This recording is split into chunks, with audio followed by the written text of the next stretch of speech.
Mannar Pesalai send Mary's வித்தியாலய ஆரம்ப பாடசாலையில் 2024ஆம் ஆண்டுக்கான வருடாந்த இல்ல விளையாட்டுப் போட்டி திங்கட்கிழமை மாலை பாடசாலை அதிபர் JSV பீரிஸ் தலைமையில் இடம்பெற்றது. குறித்த நிகழ்வில் பிரதம விருந்தினராக பாராளுமன்ற உறுப்பினர் செல்வம் அடைக்கலநாதன் மற்றும் விருந்தினர்களாக பேசாலை உதவி பங்குத்தந்தை அருட்தந்தை அல்பன் ராஜடிகளார், மன்னார் வலய கல்வி பணிப்பாளர் செல்வி ஜிரி தேவராஜா உட்பட பலர் கலந்து கொண்டு சிறப்பித்தனர். இதன்போது மாணவர்களின் பல்வேறு விளையாட்டு மற்றும் உடற்பயிற்சி நிகழ்வுகள் இடம்பெற்றது.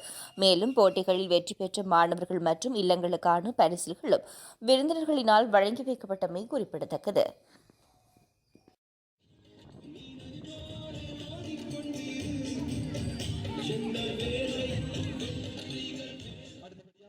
ஆரம்பமாக இருப்பது 10 வயதுக்குட்பட்ட ஆண்கள் 80 மீட்டர்.